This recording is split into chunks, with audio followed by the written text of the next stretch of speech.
Now let's talk about these two over here. Direct current engine, the old style, develops about 120,000 pounds of tractive effort, a little more than that. Do you know what the 4,000 horsepower AC engine develops? About 178,000 pounds. Same fuel, same horsepower. So as railroads looked at Powder River Basin coal, unit trains of grain, iron ore, anybody that had heavy haul applications, meaning trains upwards of 6,000 or 7,000 tons, AC was the only way to go. And that's why the railroads bought so many of them and still are. You don't need AC traction for a 4,000 ton train load of new automobiles. But as intermodal trains have grown bigger, they're starting to run the ACs on them because they're running them 150 cars long. You know, you got a 2-mile long train. They've got 11,000 foot sidings now in southern Utah. So UP can run 10,000 foot long trains. And because the train is so heavy that all of a sudden AC traction is good. Now at the same time AC traction was coming along, something called DPU was coming along, distributed power units. You look at the new freight diesels whenever they go by or you see them. On top of the operating cab is a white plexiglass dome about this big. That is a transmitter array. It has GPS, it has satellite, it's got radio transmitters and receivers, and that's why when you see a coal train go by, it's got 2 on the front, 1 in the back, and the guy up front's running everything via this. It's called DPU. Now the railroads have dabbled with remote control robot engines for years. It used to be, you saw a helper engine on a train, there was a guy back there running it. Okay, and when you, in the 70s, actually late 60s, they had something called locomotives, an early version of that relied on old-fashioned electronics. Well, it didn't work because you had to wire all your tunnels to transmit the signals when the train was in a tunnel, and even then half the time you still lost the signal. Now they've got a newer technology. Almost every major freight train that passes through Utah, except trains of new automobiles, has DPU engines on it. The auto racks are almost 90 feet long and they're very top heavy. You don't want to put a DPU on a train with those. You can do it if there's just a few cars in the middle of like a stack train, but if it's a solid train of what they call TTX racks, all the power goes on the front because it's a fairly light train anyway. But you can have 2 engines on the front, 1 in the back, and they're doing the work of 4 or 5 older engines on the front. And I'm talking older engines like this. You don't have a string problem either. No, that's right. In fact, when you see large coal trains, they'll have 2 on the front, 2 in the middle, 2 in the back. I'd hate to be the engineer. Imagine what it takes when you're on an undulating profile with a 135 car unit coal train that weighs 15,000 tons, and your engines are all at different throttle settings, and he's got his main throttle, and then he's got 2 little dials up here that are the throttles for the 2 DPU sets. I mean, can't even imagine. Unlike the pilot of that 737 I just saw going over, there's a Southwest flight going from Calgary down to Phoenix. His computer's flying that plane right up to the point where he flares for a landing just about. Trains don't have any kind of an autopilot. It's still a skill job. Now, to make AC traction work, you had to have a computer to handle all the circuitry changes that happen in an AC traction motor. So until microprocessors got small enough they could put them in an engine, they couldn't have an AC traction motor.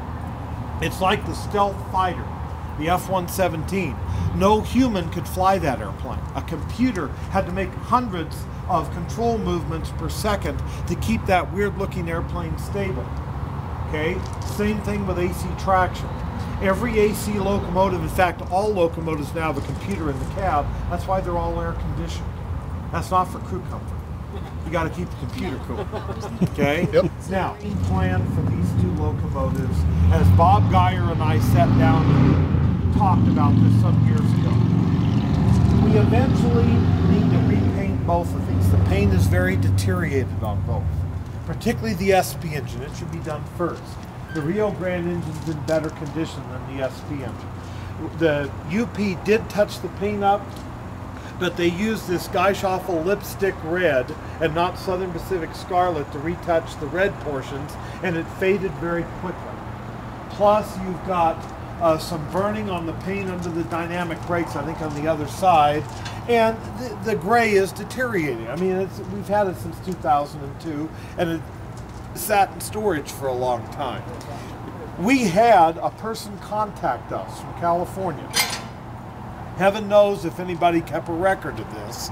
They offered us the nose-mounted headlight, the red emergency brake light, and the gyro light that used to go on top to make the engine complete to its original appearance. No one acted on that. I passed on the information. I kept bugging them and reminding them. Nothing ever happened. Now, as the one who got this stuff here, it really torques my chain that we have people willing to give us things to complete the job, and we don't do anything about it, okay? So anyway, eventually there'll be a horizontal headlight. The headlight was on the nose. This is one of the few that had the nose remolded and didn't leave an ugly indentation right there. The later ones did. On top of the horizontal headlight was an oscillating single bulb gyro light that was red. It would only come on if you applied the brake in full emergency to warn oncoming trains you'd had a problem, or you could manually turn it on if the engine were facing rear as a helper engine on the back of a freight train. I've seen both. The top headlight was the gyro light that went in a conical pattern once a second to warn motorists. Before they had these Geishoffel ditch lights here, you know, which light up the track great but look like the devil. That's how they warn motorists. Now, I always ask people, if you're in the fog and you got a train with a gyro light or a train with 3 headlights on it, which one are you going to know? Which one of those blobs of light do you know is a train? Oscillating lights were a better safety feature, but they were mechanical, they had moving parts, and they were expensive to maintain. That's why railroads got rid of them. They went first to strobe lights, then the federal government said you don't even have to have them if you have ditch lights. And the ditch lights became a requirement in the early 90s. That's because they were European. No, they were Canadian, actually. Well, they got them from the Europeans. Yeah, but the Canadian railroads pioneered ditch lights in Western Canada back about 1970. So, anyway, the SP engine needs its light package and repainting. The Rio Grande engine needs its nose-mounted. They had a Mars light. There were 2 lights on the nose, and they went in an opposing pattern to emulate a figure 8, because the old Streamliner engines years ago had a Mars light where it went in a flat figure 8 once a second. Okay, then they went to the simpler gyro light. Some even had a light that just went side to side. Rio Grande always had Mars lights like this. That's exactly what the beam looked like. Those beams would go out about 3,000 feet. That's really all this engine needs except for paint. Come down here and take a look. You can tell a mountain railroad. It's the amount of burnt paint under the dynamic brake grids. That means that this engine, the tunnel motor engines, were used very much in heavy unit coal train service. So they're trying to hold 12,000 tons of coal back on a 2.4 grade, and they got the dynamics in the red, and it's burning the paint. Southern Pacific, when they started having not very much money, you'd see burnt under the dynamic brakes. They touched it up for us. So you don't see that. I mean, the engine's generally in pretty good shape, but that red, you gotta do something about that red. That red is awful. Oh, it's enough to curdle a goat's stomach if you're a Southern Pacific fan. It really is. The Rio Grande paint's in good shape other than getting that fixed, some rust. The one that I wanted, 5390, had better paint, but ended up having a generator fire, and they sent it to Chicago and they patched it while it was there, so we ended up with this one. I'm not complaining, but it had better condition paint on it. Now, you can see the extended range dynamic braking. See the hatch up there? See the hatch over here? You look at the older road switcher and hood type diesels, you don't see that hatch.